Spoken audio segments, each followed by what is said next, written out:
Hey y'all, my name is Brittany McKinney and I am a MSW student. So I'm doing my introduction video for you all and I'm just going to go through the questions and kind of answer them while I'm introducing me.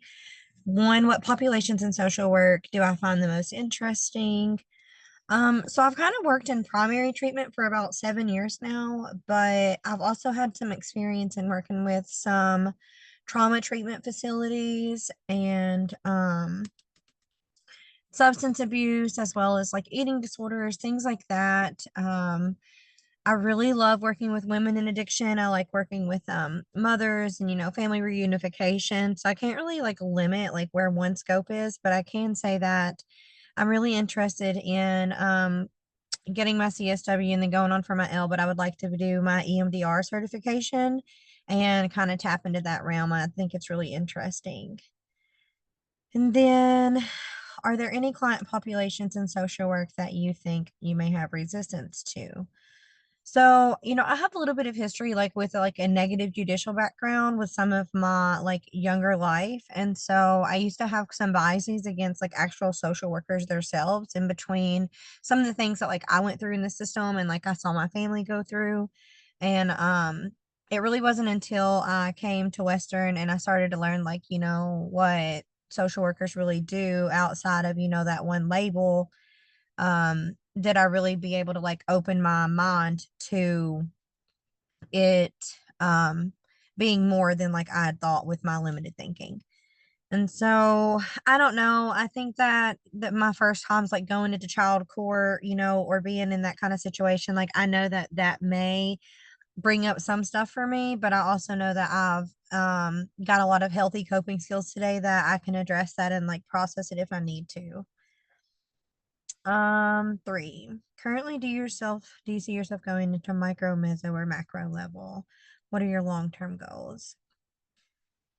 Uh, I would say right now I kind of work with more of a smaller population. I'm at primary practice doing some like case management things and that puts me on a meso level, but as far as macro, I would like to kind of be more solid with where I am and like what I'm practicing like closer to me before I venture out and like do things on a little bit of a bigger scale. I just want to be confident and like knowing that whenever I go to want to change policy, that like I have the experience and like the education behind me and like the research that I actually like understand and know what I'm doing, if that makes sense.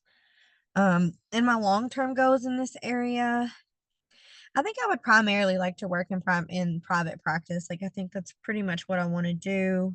Just kind of working with individuals in that setting. Then four, what is your experience thus far in the social work and social services field? Um, a lot of my experience is in recovery. It's with one-on-one working with clients, like very strength-based, goal-oriented.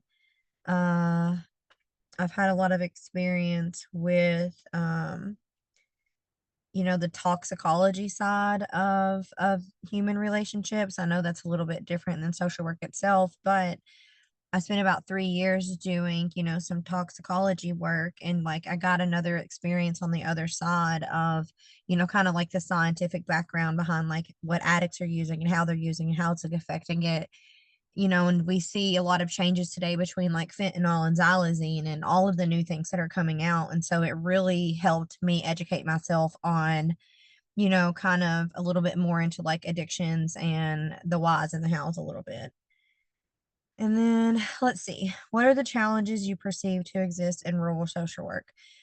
So the challenges in rural social work, it's just like a lack of resources.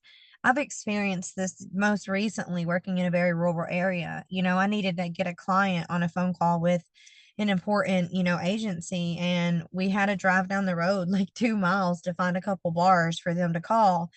And that's just one thing, or actually like trying to find appointments that take your insurance that's within, a 30-mile radius.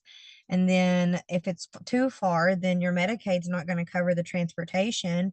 And so just barriers like that, like I think if you are in a rural area, you don't really know. It's like, oh no, okay, here's the problem, let's find a solution.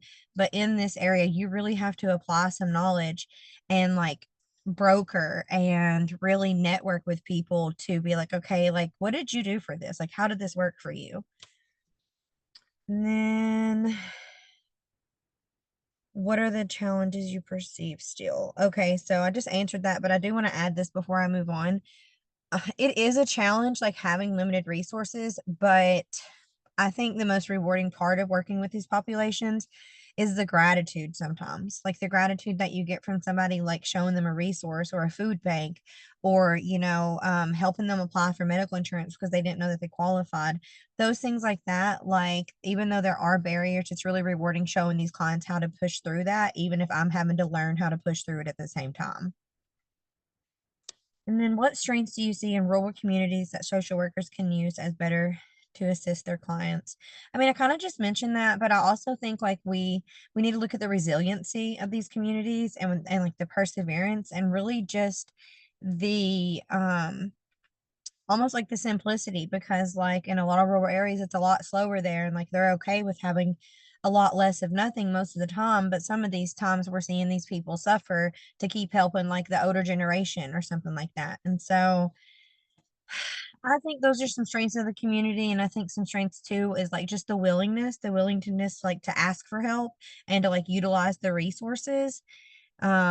And so I think that goes a long way, whenever you're actually able to apply that with your client and you see them walk it through and you can tailor your plans and make those changes, for them specifically. So yeah, I'm really excited to take this course. I think that, it's going to be a crazy semester doing our internship and doing our classes and all of the things, but I'm excited. I think that the only way through is through, and I look forward to seeing what the rest of the semester holds.